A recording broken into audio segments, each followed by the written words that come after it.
Are you full of health and wellness information yet struggling to implement into your daily life? Or do you have your health sorted out but struggling to integrate it with your other areas of your life? We've surveyed a number of Wellness Couch fans and recognize that this is the biggest challenge that most of you face in daily life. How do you turn your knowledge into action in a lifestyle? Enter the Wellness Breakthrough. For 3 days and 2 nights in February, 8 of your Wellness Couch favorites are gathering in Melbourne for one incredible event, and we just have 3 spots left. Entry to the Wellness Breakthrough is by application only. To apply, simply go to thewellnessbreakthrough.com. And apologies in advance if you apply and we're all sold out. TheWellnessCouch.com, streaming wellness into your lives. Welcome to Nourishing the Mother, featuring your hosts Bridget Wood and Julie Tenner. Hello and welcome to Nourishing the Mother. I'm Julie Tenner. And I'm Bridget Wood. And today we're talking about how to love where you've come from. And it really came off the back of last week's podcast on traumatized womanhood, where I commented to Jules that I really felt like that podcast could do just as much harm as good, because sometimes when you shine a light on something that you potentially hadn't really looked at from both sides before or looked at with a critical eye, you can sometimes go back and judge it something that you didn't really have any particular view on as wrong. It almost awakens the beast of your previous experiences. Yeah, and so I really felt like it was worthwhile for us to spend a bit of time on... Which also serves, because if it awakens a latent pain and gives it insight and therefore a moment of connection that you can heal, that's entirely valid. Absolutely, and sometimes it's that feeling of, oh, okay, hang on, there's emotion there. Yeah. That's an indication that there's some healing to be done. So it's perfect, and we want that too. But we didn't want to leave it with that. Yes. So we're really probably going to dive into, I guess, some anecdotes around our own personal stories with our sexual experiences, and then perhaps some tools that we've employed and that we will employ, I guess, live with each other. We figured that's where the best learning could come from. Yeah, and it's good, just be patient because we're going to flesh it out as we go. And I think that whole, because we talked obviously a lot about sort of sexual trauma and, our own experiences and, what it means to be a woman and how intertwined they are. And I suppose I kicked off with my thoughts around, and I mentioned this in the podcast, that idea of not being enough as a woman. And then I think I almost sought out sexual experiences to kind of chalk them off as, yep, that makes me more a woman, or that makes me do what I should do, and that's just the natural next thing. Did it do that, or did they also at the same time validate that belief system of I'm not enough of a woman? Yeah, and I guess then how that serves me. Hang on, let's step it back, because you and I are now hashing out a conversation we've already had. So step it back for our listeners. So I guess I was thinking about, however old I was. How old was I? 14, 15. And it was, those first, moments of sexual experience. So I, went around to this boy's house and, we were getting a bit close and, we'll get really graphic for you, but he was licking my nipples. And I just felt that sense of I'm really not comfortable here anymore. Like I'm just not comfortable. But there was a moment of shame in that. I almost felt like, well, am I a prude? Shame that you weren't comfortable with that. Shame that I wasn't loving it. And surely a sexual woman or a girl who was really becoming a woman would love this and would step into her sexuality here. But for me, I just wasn't comfortable. And my intuition was saying, just no, just leave. And so I left, and I guess that was probably a bit of a common thread through a lot of sort of those earlier experiences, was that for me, I didn't feel a lot of pleasure in them. It was more like what you did, and that was influenced by, the magazines that I read, the kind of people that I hung out with. And I think it was for me seeking validation in the eyes of a man in terms of being desired, like that if I did some of those things, that then I'd be desired as a woman and I would measure up. But there was an emptiness in there for me. And, there's another experience of, I guess things that you judge yourself as, oh, I should like this, but I didn't really like it, or it just didn't really do anything for me. And then I was spiraling into that, oh, well, who am I? Like, you know, how can I not like this? What's wrong with me? You know, and then I'm sure, you know, if we had Google back in those days, there would have been Googling, why don't I like this? Or what's wrong with me as a woman? You know, all that kind of stuff. And so... But for you, what the core of that is what you were saying was your story in your younger years was your disconnection, or your journey has been your disconnection from your feminine, rediscovering what that is, because there was such a disconnect between emotion and sex, which a lot of women do. We separate the two. And I wonder at what point that is born at, you know, and I would say probably it's quite young. It's early childhood. Yeah.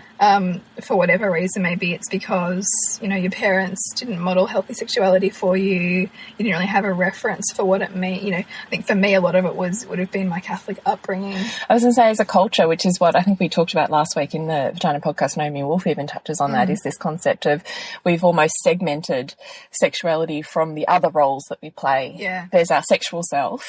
And then there's the mother, the wife, the worker. Totally. They're not integrated as a whole. Yeah. There's this great quote by Naomi Wolf again. I know I'm a bit on her bandwagon at the moment, but I just think it's relevant, so I'm just going to read it. The sexual revolutionaries of the 1960s, including advocates for adult material such as Hugh Hefner and Al Goldstein, represented porn to us as a great social radicalizer. But a nation of masturbating people who are looking at screens rather than at one another, who are consuming sex like any other product, and who are rewiring their brains to find less and less abandon and joy in the arms of another, and to bond more and more with pixels, is a subjugated, not a liberated population. The model of the feminist vulva and vagina, joined eventually by pornography's elaboration of this model, was the one that was formative for women of my generation. The vagina and vulva were primarily understood as mediating sexual pleasure. What was important was technique, one's own masturbatory technique, and the skills one taught to a partner. Feminists and pornographers alike defined the vagina and vulva in terms of the mechanisms of orgasm. But while technique is important, this model leaves a great deal out of the meaning of the vagina and vulva. It leaves out the connections to the vagina of spirituality and poetry, art and mysticism, and the context of a relationship in which orgasm may or may not be taking place. It certainly leaves behind the larger questions of the quality of a masturbating woman's relationship to herself. And it goes on, but essentially what it's talking about is that connection to the emotion, to the deeper joy and sexual excitement that is not necessarily physical, which is what you're talking about. Yeah, it really talks to that. And I guess that hits the nail on the head, you know, for me too, is that, you know, my reference point was outside of myself. It was what the Dolly or Girlfriend magazine was saying, or the Cleo or the Cosmo. And that's where pornography and that sexual revolution did not serve us. Yeah. Because it almost separated sexuality, that this is what it was to be an empowered sexual woman. Yeah. But it left out, it's such a male version of that it left out what is actually the most orgasmic part of a woman's life is the mental, emotional aspect of orgasm, which is actually where the gold is for rendering the extended massive orgasm, right? Yeah, which I've got to read that book. I know you've really got to read that book. But it's such a fascinating way to go back and look at things. And you know, also I think, you know, which is what we had in our conversation, that idea of not going back and judging differently something and then labeling it as bad or wrong, and, you know, adding a whole lot of baggage to it that potentially wasn't there, but rather asking ourselves in that exact moment or in that event, what was the benefit to me? You know, how did it help me grow? So maybe we'll talk about that, because that came off of. So we'll talk about. Well, do you want to break yours apart? Yeah. So you were saying, hang on, let's work it back. So you were saying you can see your formative sexual years as almost ingraining in you a separation or a shut off between emotion, because you almost have to shut your awkward emotions off to allow yourself to be sexual, because that's what you needed to do. Yes. Right? Yeah. So you're almost in a way training yourself and your body that in order to be a woman and in order to have sexual experiences, I shut off the feelings that I have, which are, this isn't okay, this is hitting a boundary, I'm not feeling good here. You shut off that part in order to do that act. Yeah. Right? Yeah. But then that's been the wiring, that's been your journey of trying to uncover that to then have a more meaningful life with a partner that you love. Yeah. And I guess, you know, I can see exactly why I've had PCOS, which is polycystic ovarian syndrome, which is at an emotional level linked to not feeling enough as a woman.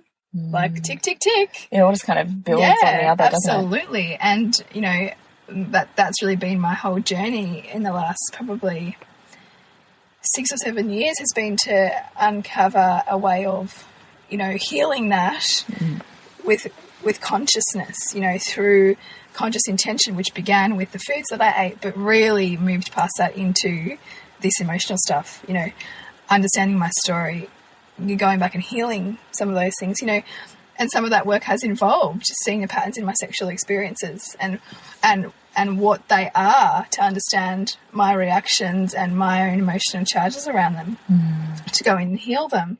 You know, part of that, because part of my challenge was I remember going back, I think when I was 18 or 19, saying to my GP, like, I just can't orgasm, like I just haven't been able to orgasm. You know, my GP saying, oh, just have a few drinks and just help you relax. Thanks, good old GP. Oh my God. Is that the best we can do for our young women in this culture? Yeah. And, you know, that's another time I read this wonderful book called Taking Charge of Your Fertility. And I was just like, oh, my God, I'm 25 reading a book that I should have read when I was 13. Yeah. You know, and it was all about understanding your cycles, you know, and, you know, but yet what do? We give girls tampons and pads and go, here you go. You know, chuck them on the pill at 16. That's what happened to me. You know, and it's just, I guess, a process of what I see as dissociating with our very essence of the, you know, that who we are as women. You know, so when you say you've done the work and you've gone back, can you sort of break those tools down a bit? So when you're looking at how do I reconnect, like, because you were coming at it from a fertility perspective with PCOS, that disconnection of the emotion or the feminine for you from your woman sexual self, is how do you start to put those pieces back together? Well, I think it's still a process, and even this conversation makes me realise that there's still things that I'm uncomfortable about, or things that I haven't gone back and fully looked at and, you know, I guess equilibrated for myself. But the big thing for me was exploring my body and getting comfortable with looking at myself in the mirror, which is what we talked about a couple of weeks ago. And learning how to pleasure myself, which I'd never done before. You know. And were the layers of emotion for you to work through before you could get to the physical act of that? No, there weren't really. It was more just a trust, more just kind of a willingness and an openness in myself to take that time out and find the privacy that I needed to do that with myself. But I haven't felt like that there's been an overwhelming sense of emotion coming out of it. I think because I haven't really necessarily judged myself particularly like harshly for my experiences. I see them as as part of my formative years, and I think we all have something that we might go back and cringe at, because of course with wisdom you go back and go, why did I do that? But you know, it was perfect for you then. That was where you were at. But you starting that process of reconnecting with your body on your own has allowed you on a psychological and emotional level to start reconnecting with your intuition, which is what you shut down when you started your sexual life, right? Yeah. I mean, my intuition was always there, but it wouldn't have been there in that area. So it wasn't there in that sexual, you know, and part of it has been more comfortable, you know, developing more of a confidence in talking and speaking up about what I like and don't like. Yeah, you know, I think it's the boundaries. Yeah. And instead of just going with something, asking myself what would I really love in this moment, and feeling into my discomforts, you know, because I think so much, particularly, you know, and definitely growing up Catholic, and, you know, my mum was the youngest of 12. She was really, really kind of, you know, Catholicized in terms of repression and all those kinds of things, and it was better for me, but I was still very much operating within a family and a, you know, ancestral culture of, you know, just get on with it, kind of, you know, fire and brimstone, you know, good, bad, right, wrong, God stuff. And that's absolutely how I probably governed myself, you know. And which also look back on our historical feminine archetypes podcast with Elle Griffin, because that really unpacks that. It's fascinating, that one. Yeah. And so much of it, is looking at those things. And even when I feel feelings come up, going, okay, well, where's that coming from? You know, because I think even for me, it transformed from the subordination to Catholicism and authority, like my mother, and it then transformed once I became more feminist into, you know, not wanting to be objectified, you know, and confusing the lines between, you know, playing with my husband and then the idea of, oh, he's objectifying me, which might have then been another tool that I used to shut off, you know, to not go into the emotions that I didn't want to feel around my sexual history. We're very, very clever. We'll do what we can to avoid things that we don't want to feel. And so for different ages for me, it was different techniques I would have used to not want to feel those things. Yeah, to continue that pattern of shutting it off, because there's almost too big a backlog there to start that process of awakening it. Yeah. And like, I think it's ongoing, you know, and I think for most of us would have some kind of story around our, you know, sexual experiences. So back on your benefits twist, because this is what I really love about the work that you do, is can you just talk a little bit, maybe the background that you said to me before was, this is why when we were talking about our podcast on trauma last week, was you were saying this is why it's so hard with the industry of psychology, is we're often so stuck in our trauma for years. That's right. So much of that kind of therapy will take you back. And I think, you know, people will say, oh, don't go into childhood stuff because, you know, it's been and gone. Well, it's not, because you're still living it out. Yes. But, you know, standard psychology will often go back. And, you know, you might spend 2 fucking years going through your childhood with a psychologist and running the story. And, you know, you might have previously... Oh, poor you. You had terrible parents. Can't believe that happened to you. Yeah, you all of that, which all that does is reaffirm So not right. Reaffirms you as a victim. When, in fact, you know, in your childhood, you actually got everything you needed. You know, you got both support and challenge. You're never without both. And, yes, there might have been, you know, some... you know, traumatic experiences or some you know, enormous challenges that you overcome. But as long as you... But they also, they act as forming you or moulding you with the skill set that you need for whatever it is or wherever you are right now. That's right. And so, you know, you can either continue to run the story of being a victim of those experiences and judging your parents, or you can instead go back and ask yourself, you know, of that thing that I label as so terrible, what were the benefits in that to me? You know, and you can continue to ask yourself the benefits of that until you feel a sense of a shift in your physiology, so that you know you've balanced it. Because you almost have that moment of angels singing, oh my gosh, that was so perfect. I'm almost kind of happy I went through that, because I totally see how now I have this skill set, or now I'm this person because of that, or in spite of that. That's right. You know, and like, life's not supposed to be some linear sweet road to, you know, success. It has those dips and those troughs and those highs and those lows. That's the learning. And those different experiences that can sometimes be terrible, but that over time we develop wisdom from. You know, really why, you know, you want to get into the habit of balancing your perceptions in the moment or close to the moment, is it so you can gain the wisdom sooner rather than later. You know, you're not having to wait 2, 5, 10, 15 years to find the wisdom in something. Yes, and that's the whole point of our retreats. I mean, that's basically what you open up our retreats with. Yes. Is why wait, you know, for a lifetime for the wisdom when you can, with particular tools, have it now. That's right. Yeah. So when you're looking back on your experiences of shutting down your sexuality or disconnecting your emotions from your sexuality, how do you see those benefits to you, or how they've served you in your life? Well, I absolutely think that for me, some of the benefits of those experiences were definitely continuing to enrich the relationship that I had with my mother. So some of those decisions that I would have made would have been out of subordinating to her. And, you know, when we learn about how we subordinate as people, we can judge it and we can say, oh, no, I don't want to subordinate to anybody. But our subordination... And by subordinate, you mean follow their list of ideals or rules. Inject their values into you and live your life by theirs. And, you know, so we can judge that and say it's wrong. But in fact, you know, that for me in that time of my life really helped me to cement a really rich connection with my mother, which I still have today. You know, and it really helped to guide me. So, you know, while I might judge that, you know, maybe I didn't do things I really wanted to do, or I didn't feel into, you know, the emotion of why I wasn't wanting to experience those sexual things, potentially I also kept myself a little bit safer, you know, because I was stopping myself before I felt truly comfortable in things because of what my mother might have thought. Well, how did that keep me safe? You know, did that help guide me away from, you know, some potentially more traumatic experiences by having that, you know, those rules that I was living by, in inverted commas. I think it, you know, gave me more every time that my intuition kicked in and told me I'm not comfortable doing this, it gave me more of a sense of trust in myself and more of a sense of conviction that I don't care what people think. I wasn't comfortable with that and I'm sticking to that. You know, it started to build my own reserve of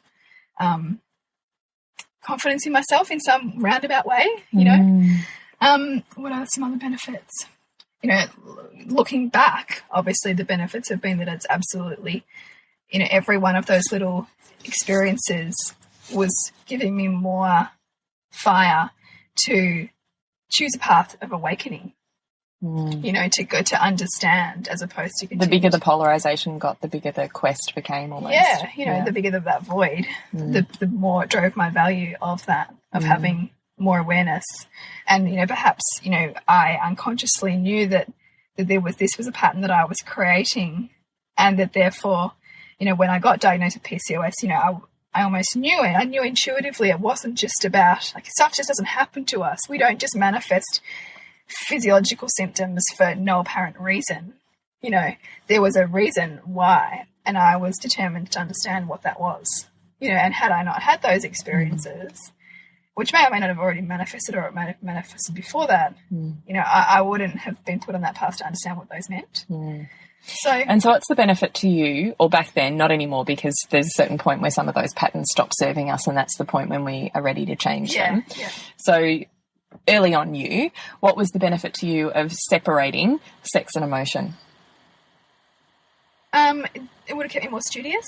So I wasn't so wrapped up in sex that I was, you know, not able to focus at school, for example. You know, if I had been really tied up in, you know, the emotions, the tryst, that whole chasing the sexual exploits, and, you know, because if I had really felt the two together, perhaps I would have ended up in some kind of crazy romance that took me totally off course. And that's really true. You know, quite possibly, yeah. Whereas for me, it was almost like a more methodical, this is what you do. It kept you on the path. Which that's fucking genius, actually. But I know, it really is. So it kept me, I ticked my boxes, so to say, but I also... You ticked your boxes, did you? But I also got to, you know... You missed my joke. Yeah. Oh, yeah. Sort of, I suppose, ever so slightly. But it also allowed me to have different creative output, because sexual energy is always...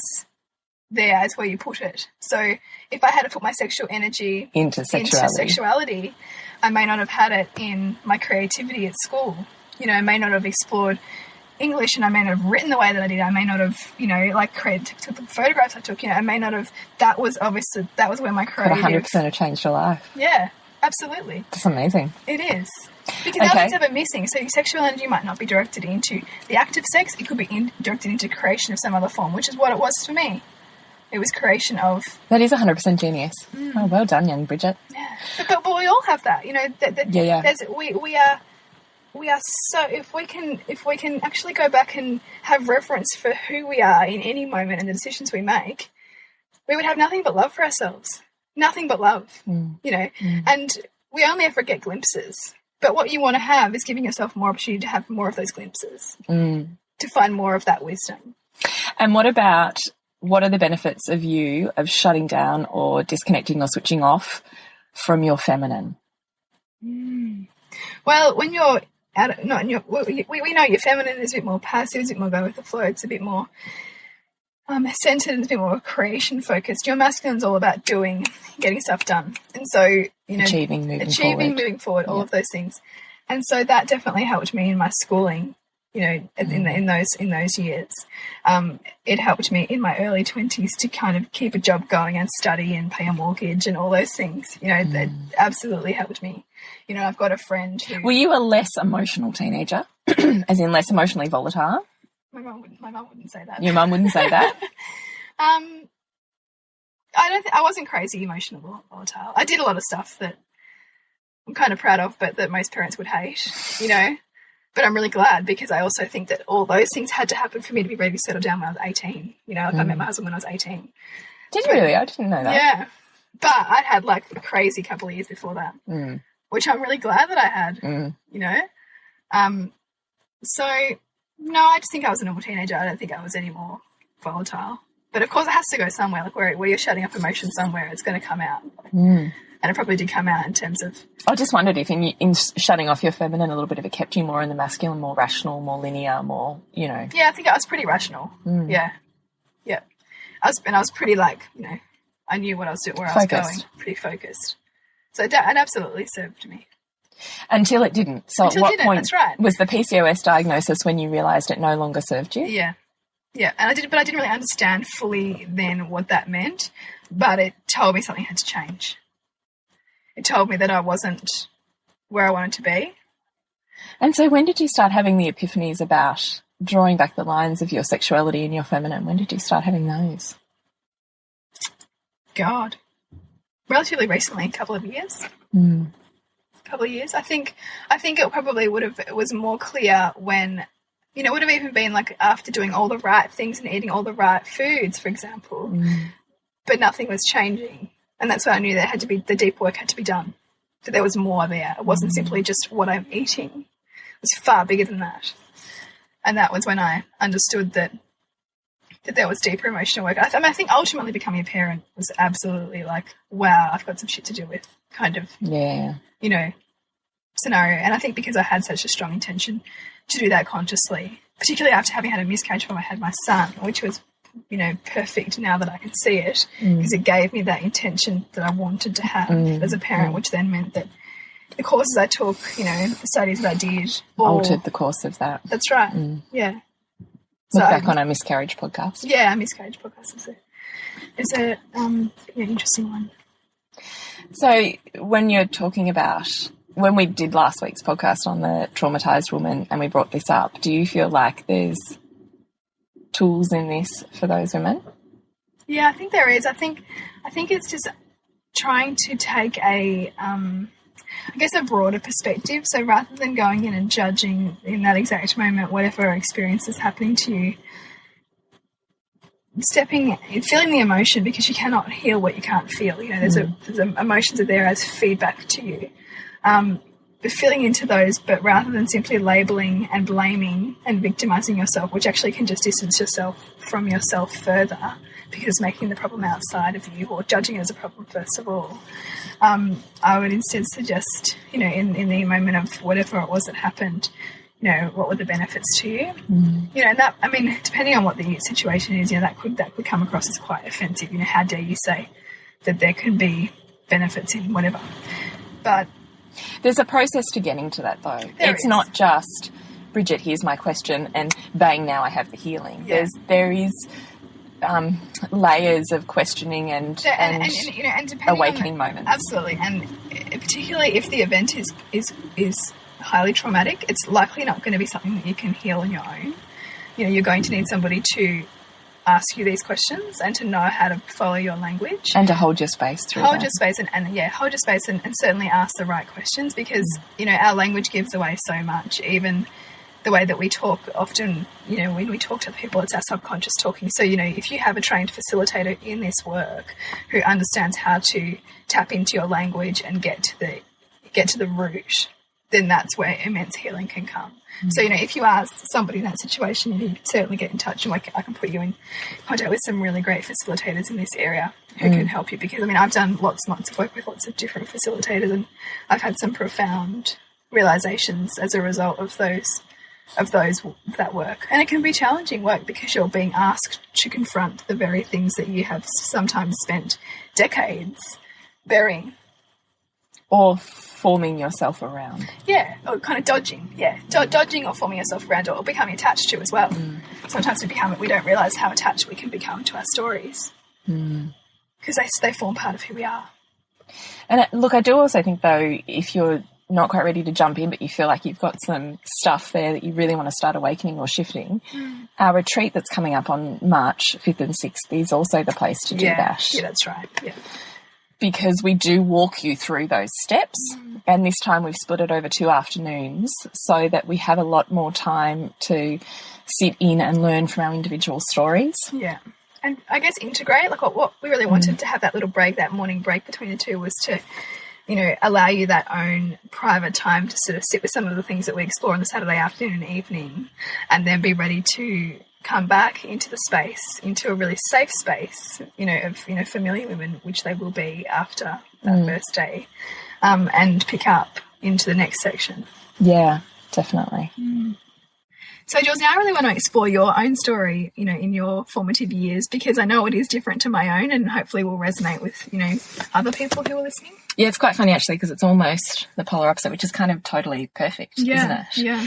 And it traumatized womanhood podcast that I started to do. That's how we got onto this topic conversation, because I started to leap backwards and I went, oh my God, I've just realised the trauma I inflicted on my own vagina by choosing certain situations or choosing not to exit other situations in my formative years. Was I actually inadvertently trying to disconnect or fuck myself in the head by, well, that's quite funny, fucking myself somewhere else. Sorry, it's not funny at all. It's really not funny, but it is. But we also use humour around uncomfortable things, don't we? That's true. Look at me. I've become giggly. There clearly is some shit there. Yeah. So let's think. Okay, so my first foray into sexuality was actually divine. I had a beautiful boyfriend who I was madly in love with, and it was incredibly beautiful, respectful, and gentle. It was lovely. It sounds magical. It really was. It is the experience that I would want my daughters to start life with, because it really was very loved up as opposed to being traumatic. But so let's see, I had that was I was about 17, I think, which is, I suppose, quite late. It's a bit later than you. So I wonder if also that's the difference between the emotional connection and disconnection, that couple of years. Yeah, possibly. Yeah.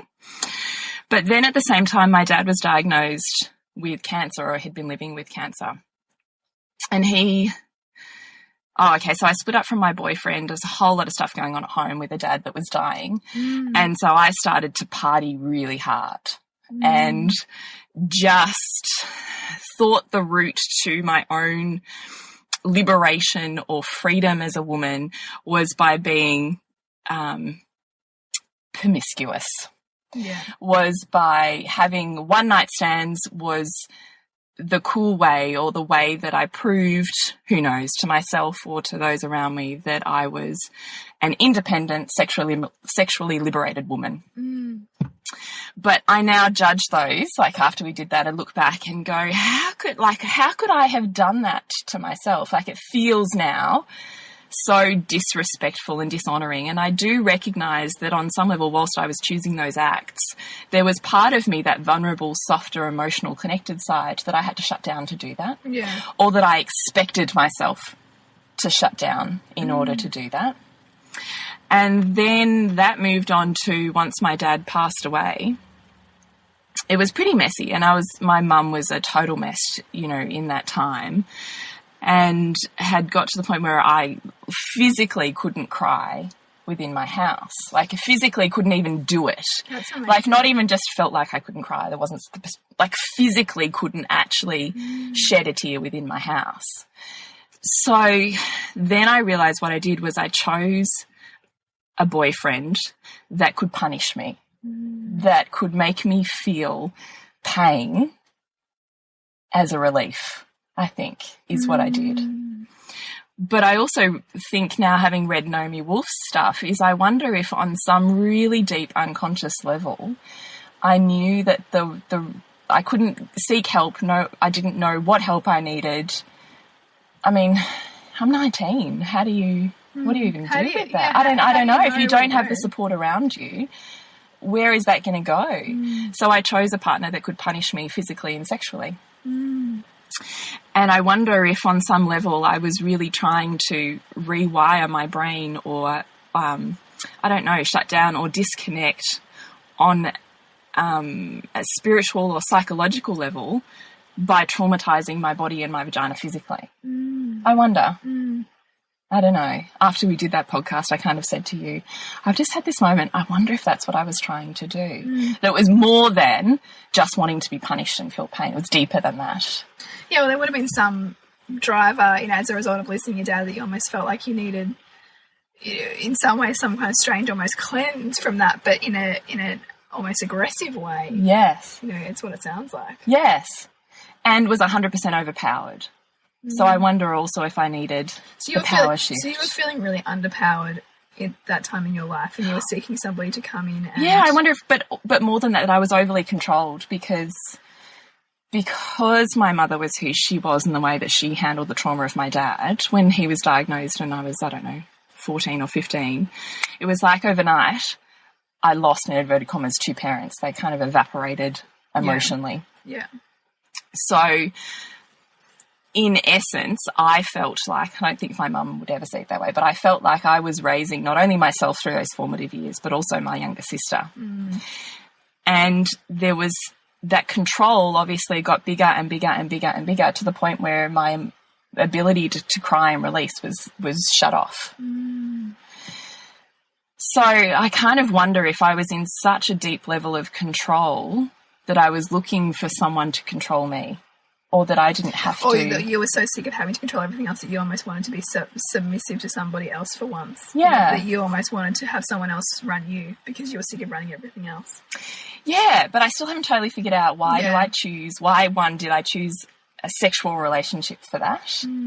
But then I wonder if that's kind of ties back into last week's with Naomi Wolf's stuff about the essence of what the vagina represents spiritually and emotionally and psychologically for a woman. It's her essence.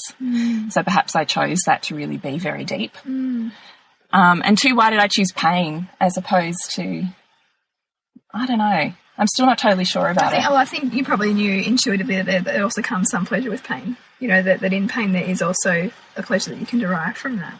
What if you were to look back at the benefits in that, what would you see them as? What benefits are you getting from it in that moment, in that period? What benefits was I getting? It's a really tough one because I haven't totally figured it out. Golly gosh, what benefits was I getting? I was being controlled, which I did like, that I didn't have to make. I didn't have to think. I didn't have to make any choices. They were made for me. This is sounding very Shades of Grey. Humour. There you go. Yeah. See, I'm doing it again. What else? Let's see. Okay, so I didn't have to have any control, which I liked. I guess on some level I felt desirable or desirous because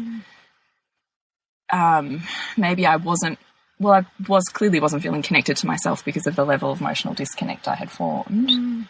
So I probably wasn't feeling, I don't know, I'm assuming maybe I didn't find myself desirable. Maybe in a way I found myself loathsome. You know, which probably now I'm thinking would make sense because there's a lot of eating stuff that went along with that. Okay. So if I was loathing myself a bit, or not even a bit, let's just sit with self-loathing, then having him desire me probably mediated that. And in essence, the way that I got out of that relationship was I started to probably connect back in emotionally more with myself. So maybe this is the flip of it, is I started to get more, I'm not okay with this, I'm not okay with this. So it doesn't feel right. Yeah. And it escalated to a point where I was like, I'm not doing this anymore. Because, I mean, an overpower like that and that kind of dynamic comes in at a time where you are underpowered and you need, and what he would have been doing would have been unconsciously trying to wake you up to your own power. Wake me up to my own power. Yeah, so he was trying to get you, because a bully comes in when there's somebody underpowered to encourage that person to empower themselves. So he's come in at a time when you're feeling very, very underpowered. You weren't, connected to yourself. You're feeling very vulnerable, and he was the relationship or the conduit for you to then go on and empower yourself, and that would have probably fueled you to then never accept that kind of... It 100% did. Yeah. Dead. Wow. It 100% did. Yeah. I left it dead. And actually, in actual fact, it was also the moment when my sister stepped up for me. And so she was my baby sister. I always looked after her. Huge dynamics. And I remember having this fight that had started to turn physical on our front porch. My parents weren't home. Oh, my dad was dead. I suppose my mum wasn't home. That had started to turn physical because I had decided that was it. This was the time I was ceasing the relationship. And, of course, he wasn't going to let that happen. Yeah, yeah. And it had started to turn physical. And I remember my sister, who was younger than me, right? So I'm 19. She's like 17. bursting out of the house, and she was like a tirade, like a woman 100%, and she's a tiny little thing, 100% in her power. And I can just remember her coming between him and I, and she's got her finger up in his face and she's all over him, and he left. Wow. So that strengthened at that time. Probably that served her too, didn't it? Because she had been, her own. Yes, she'd been underpowered and probably undermined by me as well. And all of a sudden our dynamic was flipped. She was able to stand up and look after her big sister. Yes. And it definitely created a tie for me with her on another level that wasn't almost like a parent-child. It was different, which is what it is. A new understanding with her. Yeah, a new relationship, a new connection when it had been so much more of a parent-child or you're a nuisance in my life. So you find that the more benefits you're able to see of this and the more you're able I'm having epiphanies, I have to say. But are you able to see that it starts to equilibrate your perceptions to shift from something being entirely bad to something having layers of grey? Oh, 100%. And beyond layers of grey / say shades of grey, just levels of gratitude that it had to be that way. Yeah.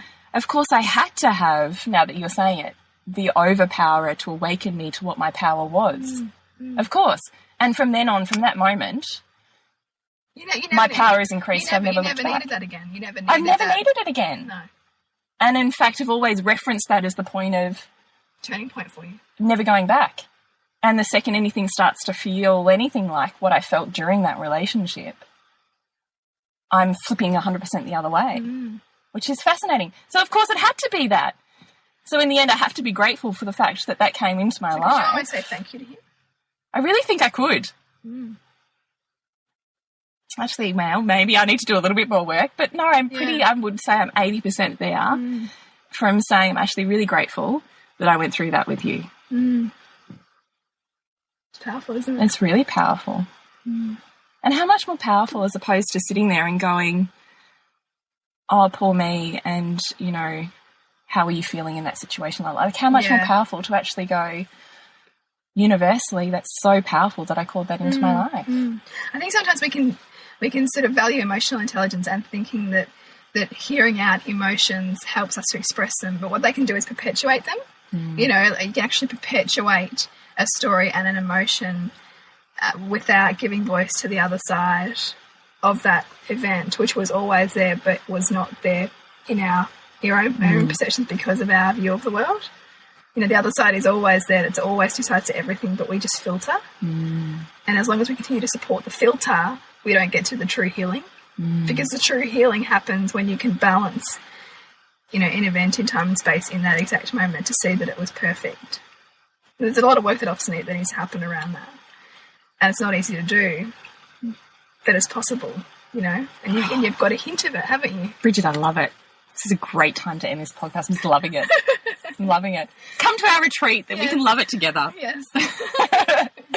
So please connect with us on Facebook, Nourishing the Mother. Please rate us on iTunes or share our podcast with your friends if they're really speaking to you or have awakened something in you. We would love to hear about it. Private message or Facebook post would be amazing.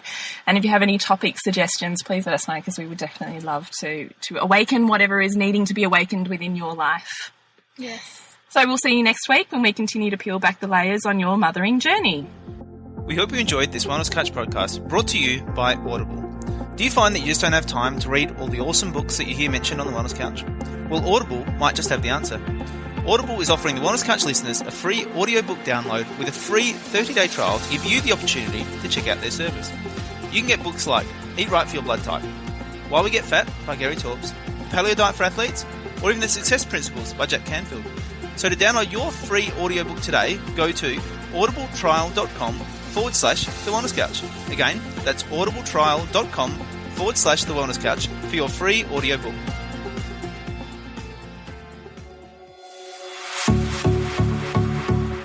This has been a production of TheWellnessCouch.com. Check us out on Facebook and join in the conversation on Facebook.com/The Wellness Couch. Subscribe to each show on iTunes and check us out on Twitter.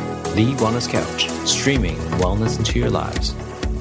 Whilst the Wellness Couch presenter endeavor to provide accurate and helpful information to their listeners, these podcasts cannot take into account individual circumstances and are not intended to be a substitute for health and medical advice from a qualified health professional. You should always seek the advice of a qualified health professional before acting on any of the information provided by any of the Wellness Couch podcasts.